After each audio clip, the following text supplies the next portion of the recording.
dari hasil tadi pengumuman BPS di kuartal pertama baik, kita pertumbuhannya di 5,61 dan pertumbuhan ini adalah di antara negara G20 tertinggi.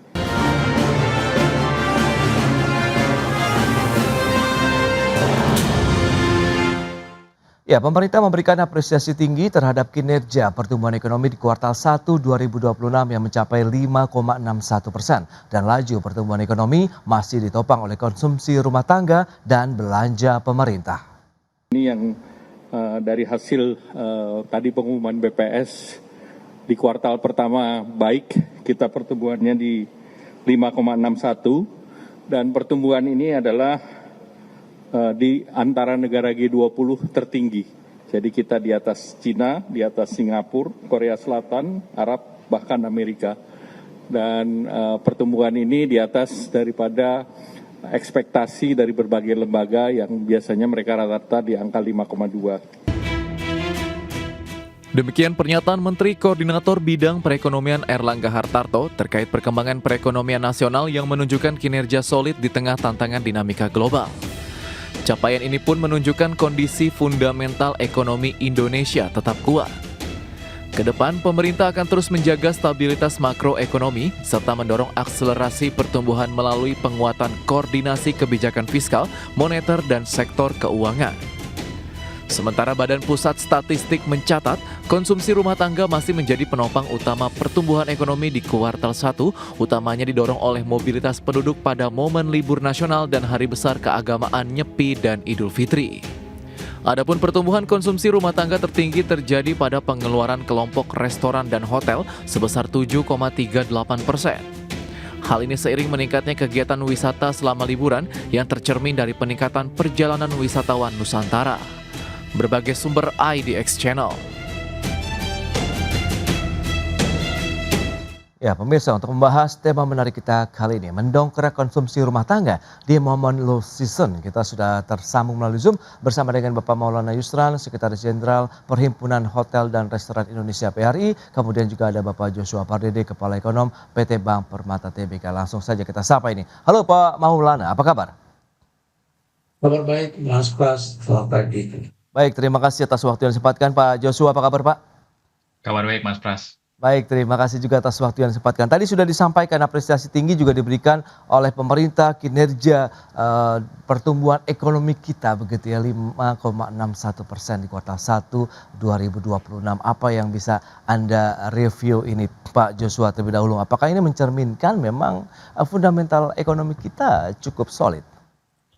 Ya, yang pertama adalah kita perlu tetap apresiasi, is a good start ya untuk 2026. Ya. Tapi tentunya ini adalah historical data. Artinya kalau kita bicara sebagai pelaku usaha dan juga sebagai investor, kita mesti melihat ke depannya ya, bagaimana kondisi yang saat ini kuartal kedua dan juga hingga akhir tahun. Ya. Karena kalau kita bicara dari sisi bagaimana kinerja pertumbuhan ekonomi kuartal 1 ini, masih ada faktor ya low base ya, ataupun pembanding yang rendah ya, karena di kuartal 1 2025-nya kita tahu juga bahwa pemerintah akan melakukan efisiensi anggaran gitu ya, sehingga pertumbuhan ekonominya di bawah 5%. Dan di kondisi saat ini di tahun ini pun juga Ramadan dan Lebarannya masuk ke satu kuartal yang bersamaan gitu ya, di kuartal 1 gitu. Jadi artinya ini tidak surprise juga sebenarnya dari sisi dampak musimannya sudah terjadi, dan juga belanja pemerintah ya ini memang sudah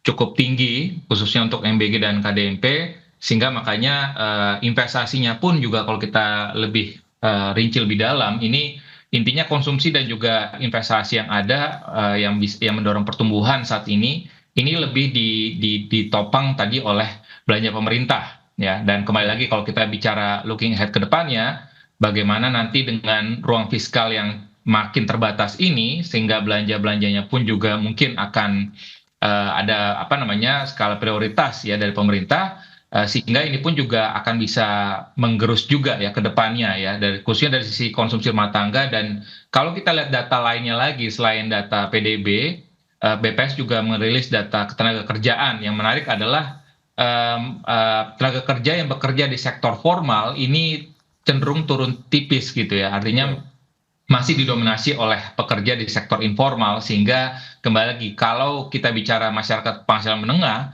pada saat terjadi shock, khususnya misalkan masih ada tekanan dari harga minyak mentah, ya harga BBM dan juga pelemahan nilai tukar rupiah, tentunya ini bisa ataupun akan bisa mempengaruhi dari sisi daya beli khususnya masyarakat berpenghasilan menengah. Karena tadi kalau misalkan disampaikan spending untuk leisure ya, hotel restoran ini masih berkinerja cukup baik karena ini berasosiasi terkait dengan masyarakat berpenghasilan menengah ke atas gitu ya, sehingga makanya pemerintah perlu juga untuk fokus untuk memberikan dorongan support kepada masyarakat berpenghasilan menengah, karena ini pun juga kontribusinya terhadap konsumsi juga cukup besar ke depannya. Oke, itu dia ya beberapa poin yang justru perlu dicermati bersama, perlu diantisipasi, diwaspadai adalah pasca kuartal 1. Meskipun ini adalah starting point yang menarik begitu, yang baik untuk pertumbuhan ekonomi Indonesia di tahun 2026.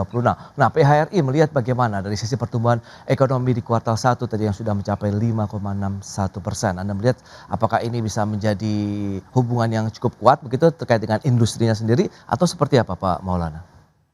Iya, jadi gini, sebenarnya mungkin saya nggak beda jauh ya dengan Ya. Pak Joshua tadi. Jadi begini, kalau kita lihat dari sisi akomodasi dan makan minuman itu menjadi kontributor tertinggi ya, satu ya terkait masalah pertumbuhan ekonomi di kuartal 1. Namun kalau kita lihat lagi dari sisi okupansi, sebenarnya okupansi itu year on year kita turun ya, nggak bagus. Tapi kalau kita perhatikan lagi, kenapa sih kok bisa akomodasi dan makan minuman ini bisa menjadi peringkat yang paling teratas ya, karena program MBG itu masuk ke dalam kelompoknya akomodasi dan makan minuman, sehingga memang pemerintah, kita tahu spending pemerintah terhadap MBG ini cukup besar, cakupannya juga cukup luas, sehingga tentu impactnya kalau dimasukkan ke dalam kelompok pariwisata tentu akan kelihatan seperti lebih baik gitu. Namun kalau kita lihat dari gambaran dari dari sisi bisnisnya, dari industri pariwisata sendiri, sebenarnya di kuartal 1 itu tekanannya juga cukup tinggi. Nah, kita perhatikan ya, misalnya tadi bicara masalah libur bulan Ramadan dan libur Lebaran. Tadi hampir mirip dengan Pak Joshua bahwa ini kalau kita bandingkan di tahun 2025, kuartal 1 itu bulan Maret itu penuh bulan Ramadan, sehingga bulan Ramadan itu okupansinya juga cukup rendah ya di sana ya. Kalau di kuartal 1 di tahun 2026 ini justru bulan Maret itu setengahnya itu adalah bulan puasa, tapi sisanya di minggu terakhir itu masuk ke Lebaran, di mana okupansi meningkat lagi. Tentu dengan okupansi meningkat, seiring dengan itu restoran, jualan makan minuman juga akan pasti meningkat ya, karena adanya cuti bersama dan karakter dari domestic traveler-nya juga meningkat biasanya pada saat libur Lebaran. Begitu Mas Bas. Oke, dan BPS tadi sudah mencatat pertumbuhan konsumsi rumah tangga tertinggi terjadi pada pengeluaran kelompok restoran dan hotel tadi yang sudah disampaikan 7,38%. Nah, Anda melihat bagaimana? Apakah memang ini tercermin juga dari peningkatan perjalanan wisatawan Nusantara begitu yang sudah disampaikan BPS? Menurut Anda? Nah, kalau realnya yang seperti Anda sampaikan, meskipun tadi MBG masuk dalam kategorisasi akomodasi makanan dan minuman, tapi realnya apakah memang seperti itu, Pak Maulana? Ya, jadi kalau kita perhatikan ya Mas, perjalanan wisatawan Nusantara ini memang polanya BPS itu kan mengambil berdasarkan mobile positioning data. Jadi kita belum tentu melihat perjalanan wisatawan Nusantara ini adalah merupakan orang yang berpergian liburan atau melakukan bisnis traveler ya, yang berkontribusi terhadap okupansi. Kalau kami melihatnya perjalanan bisnis itu yang berkontribusi terhadap okupansi Mas. Jadi memang mereka benar-benar menginap, sehingga okupansi masih di PHRI masih menjadi satu indikator ya. Karena mereka sama seperti sekarang ini, kalau mencatatnya mau setting data, orang yang bekerja di Bogor, tinggal di Bogor bekerja di Jakarta kan tentu akan tercatat sebagai perjalanan bisnis. Nah, kemudian kalau Wisman kan memang trennya terlihat meningkat, tapi kita harus pahamin bahwa Wisman itu kontribusinya terbesar hanya di Bali dan Jakarta ya, umumnya ya, dan sebagian besar di Pulau Jawa, mungkin Jawa Timur, Jogja, dan seterusnya, atau di Sumatera seperti di Batam.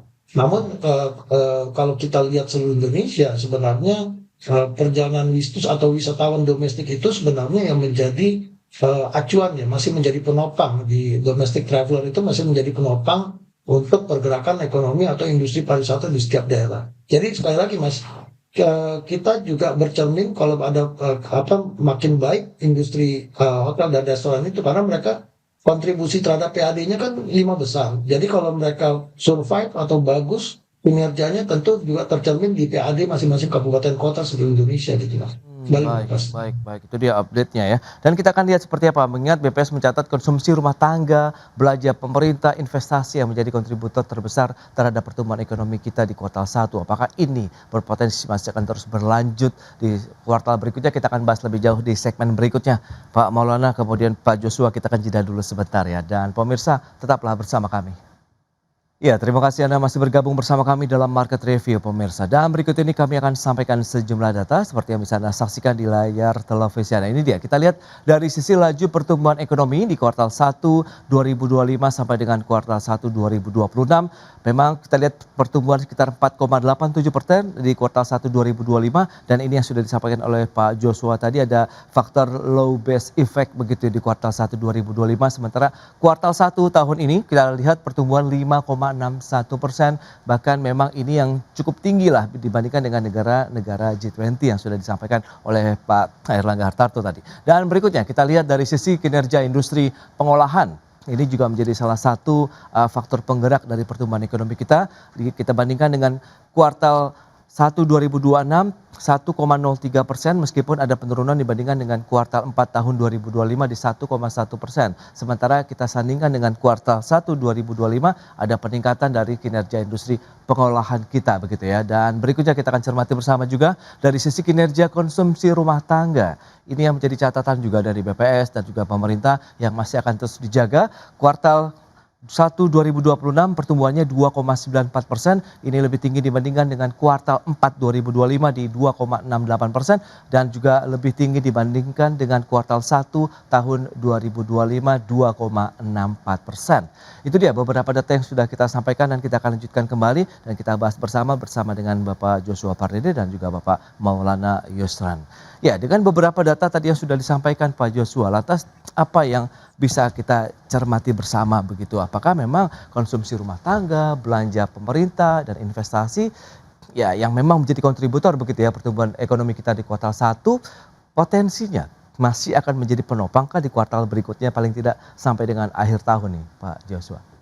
Ya, kalau kita bicara struktur sebenarnya saya pikir belum akan ada perubahan yang signifikan ya. Konsumsi PMTB ataupun investasi dan juga belanja pemerintah yang masih akan menjadi drivernya ke depannya. Namun kami perlu lihat juga bagaimana bagaimana dampak ya dari kondisi fiskal pemerintah yang dimana kita tahu banyak terjadi kita menghadapi tantangan juga ya dari kenaikan harga minyak mentah dunia dan juga pelemahan rupiah. Ini pun juga akan mempengaruhi nantinya kepada ruang fiskal pemerintah ya, sehingga makanya gebrakan ataupun dorongan dari sisi fiskal untuk bisa mengakselerasi konsumsi investasi khususnya ke depannya ini pun juga akan lebih terbatas. Yang kedua tadi adalah kita melihat bahwa faktor musiman ya di kuartal 2 dan kuartal 3 nih praktis tidak ada yang menjadi driver utamanya gitu. Nanti baru kita akan melihat mungkin di kuartal keempat ada Nataru, tapi di kuartal 2 dan 3 ini sepertinya mungkin masih ada libur anak sekolah, tapi selain itu sepertinya tidak ada lagi kalender libur merah gitu ya, tanggal merah. Jadi makanya ini pun juga bisa mempengaruhi juga nantinya kinerja dari sisi konsumsi rumah tangga dan juga dengan kondisi tadi di mana bahwa harga BBM non subsidi dan juga tadi misalkan LPG 12 kilo sudah naik gitu ya dan juga nantinya mungkin ada beberapa harga juga masih melanjutkan kenaikannya, ini pun juga akan mempengaruhi tadi dari sisi konsumsi rumah tangga. Dan kalau kita bicara investasi sebenarnya sesama yang tadi disampaikan oleh Pak Maulana bahwa investasi yang terrecord oleh BPS saat ini masih di-drive tadi oleh investasi publik. Artinya investasi swasta masih tiarap, Mas Pras ya. Artinya masih belum ada peningkatan yang signifikan terindikasi nanti kita bisa lihat juga dari laporan keuangan data emiten ya capex itu rata-rata pun juga diperkirakan akan lebih melandai ya karena situasinya moodnya saat ini lagi wait and see ya kondisi harga minyak mentah lagi naik terus sebagian besar industri yang bahan bakunya minyak dan juga turunan petrokimia pun juga akan naik plastik sudah langka gitu ya artinya ini pun juga akan ada margin compression dari sisi lapangan usahanya sehingga khususnya industri manufaktur sehingga makanya tadi kita lihat di kuartal 1 sendiri manufaktur pertumbuhannya lebih rendah dari pertumbuhan nasional gitu. Oke. Bagaimana bisa gitu ya dengan kue yang paling besar di ekonomi kita tapi pertumbuhannya melambat gitu. Jadi memang ini cenderung agak sedikit kontradiktif dan kita juga bisa melihat bahwa PMI manufacturing bulan April pun juga sudah masuk dalam fase yang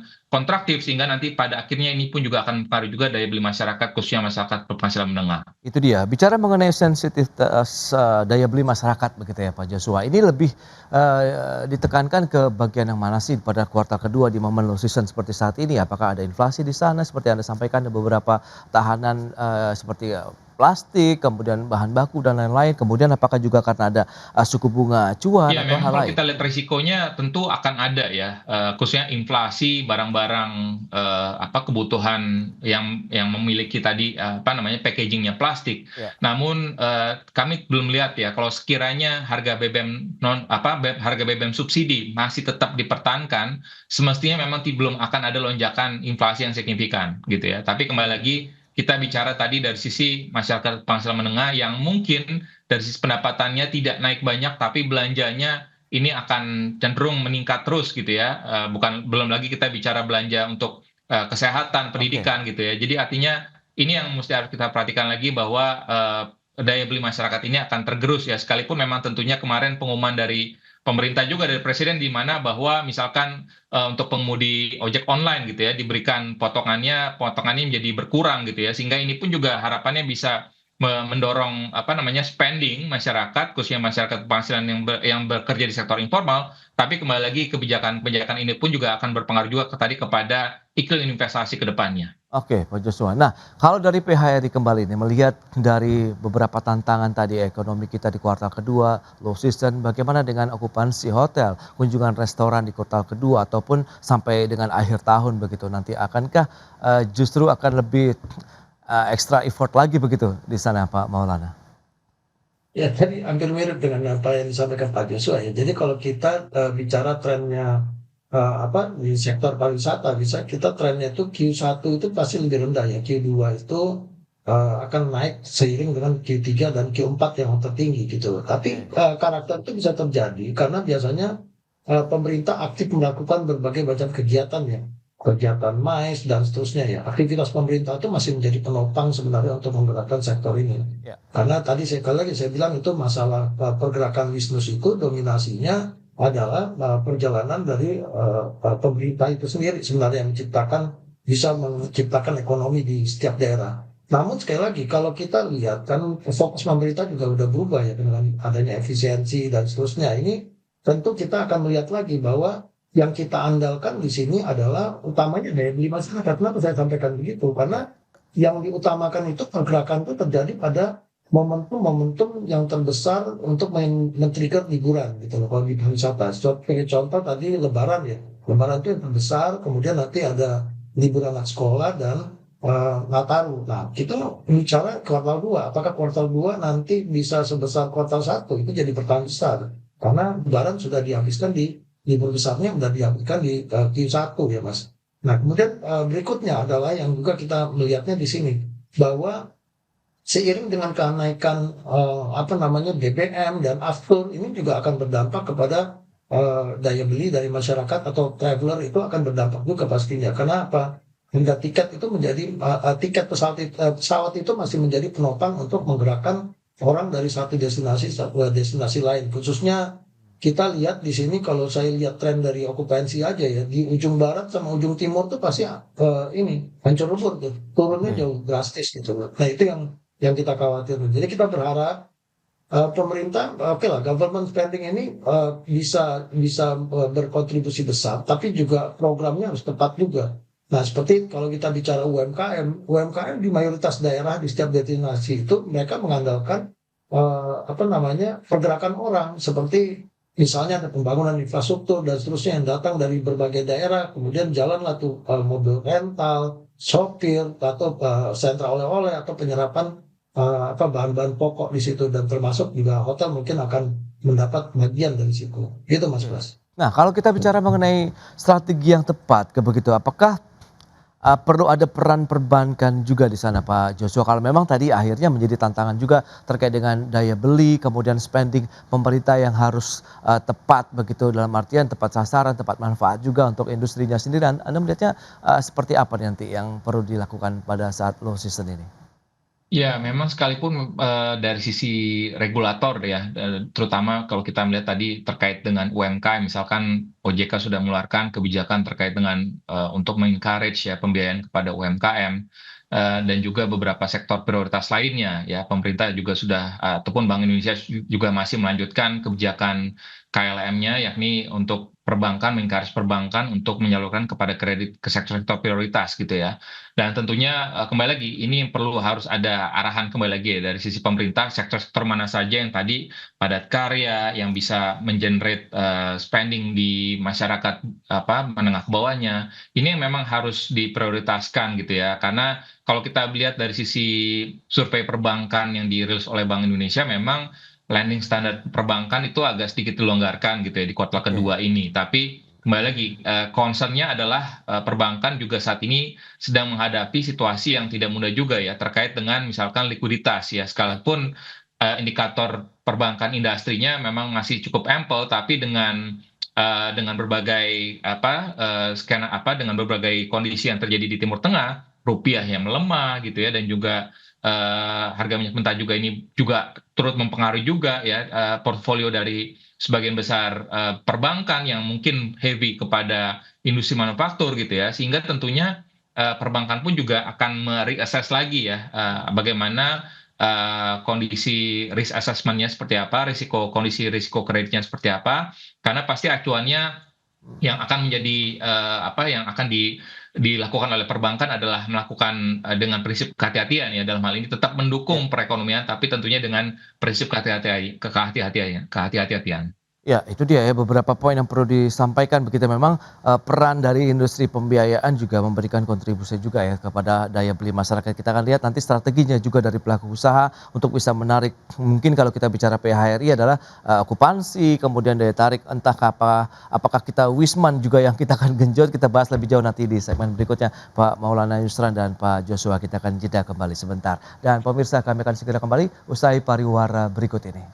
Baik pemirsa, terima kasih Anda masih bergabung bersama kami dalam Market Review, dan kita akan lanjutkan kembali perbincangan bersama dengan Bapak Maulana Yusran, Sekjen PHRI, kemudian juga ada Bapak Joshua Pardede, Kepala Ekonom PT Bank Permata Tbk. Nah, dengan kondisi saat ini berarti adakah inovasi kemudian strategi yang mungkin efektif yang sudah diterapkan, mengingat ini ya kita tahu posisi bertahan sudah dilakukan oleh teman-teman PHRI dari tahun 2025 lalu. 2026 ini apakah masih mengandalkan pariwisata, kemudian wisatawan Nusantara, domestik ataupun mancanegara sebenarnya Pak? Ya, jadi gini Mas Pras, jadi kami pernah berdiskusi juga dengan Kemenpar ya, apa yang potensi-potensi yang kita bisa lakukan dengan kondisi geopolitik dan strategi pemerintah dengan berbagai kebijakannya. Jadi efisiensi khususnya ya. Jadi ada dua hal sebenarnya yang menjadi acuan di situ. Tentu dengan masalah geopolitik, kalau kita bicara Wisman, kita mendorong untuk bagaimana meningkatkan Wisman yang tidak terkena imbas itulah. Misalnya kalau sekarang kan pesawat dari Timur Tengah itu kan schedule juga nggak menentu kan. Tentu kita mendorong wisatawan yang di Asia lah, gitu. Nah itu mungkin kita bisa lihat tercerminnya Wisman kita lumayan ya, di kuartal 1 itu ada terjadi peningkatan gitu. Nah, tapi dampaknya sekali lagi saya bilang Wisman itu kan tidak seluruh Indonesia. Kita bicaranya kan seluruh Indonesia di sini. Nah, yang terbesar itu adalah perjalanan bisnis tersebut. Nah, kalau kita bicara perjalanan bisnis, tentu kita pasti utamanya bicaranya daya beli dulu. Daya belinya bagus, tentu akan bagus juga perjalanan domestik tersebut. Kemudian yang kedua, karena daerah ini kan tumbuhnya kan mayoritas karena pergerakan ya, mereka masih bergantung dengan anggaran transfer dari pusat. Nah tentu pergerakan ini yang harus digerakin ini adalah biasanya umumnya pergerakan itu terjadi gara-gara adanya mais domestik ya, pemerintah rajin melakukan kegiatan di daerah. Jadi Oke, kan nggak semua ada penghasil tambang atau hasil kebun dan seterusnya ya. Mayoritas mereka melakukan itu. Kemudian berikutnya adalah penerbangan. Penggerakan ini kan juga akan ada berpengaruh kepada harga tiket. Selain itu juga dengan harga tiket tinggi, tentu perjalanan pemerintah melalui untuk spending APBN-nya ke berbagai daerah itu sangat dibutuhkan, Mas. Jadi UMKM ini kita naikkan kelas. Kalau nggak ada yang nyerap juga nggak bisa. UMKM ini nggak semuanya dibawa ke ekspor ya, tapi mereka bergerak berdasarkan belanja dari perjalanan baik. bisnis tadi, bisnis itu entah bisnis travel atau Ya. leisure. Jadi sekali lagi yang akan jadi tantangan itu adalah di perjalanan bisnis tadi, Mas. Gitu. Baik, itu dia. Yang penting bagaimana kita meng-create demand-nya sendiri ya dari sektor pariwisata, perhotelan maupun juga restoran. Pak Joshua, rekomendasi yang bisa Anda berikan sehingga akhirnya konsumsi rumah tangga, belanja pemerintah, tadi juga investasi ini masih akan terus menjadi motor penggerak ekonomi kita begitu di sepanjang tahun ini, Pak Joshua. Iya, rekomendasi saya untuk pemerintah ada 3 ya. Pertama adalah pemerintah perlu terus lindungi kelompok bawah dan juga menengah rentan ya melalui tadi bantuan tepat sasaran, mengenai harga pangan dan juga biaya transportasi publik yang terjangkau. Kedua adalah pemerintah perlu mendorong tadi bagaimana pekerjaan formal dan produktif ini melalui proyek padat karya ya yang benar-benar tadi menyerap tenaga kerja, dukungan UMKM juga berbasis rantai pasok dan juga insentif ya bagi industri padat karya dan juga manufaktur yang menciptakan lapangan pekerjaan.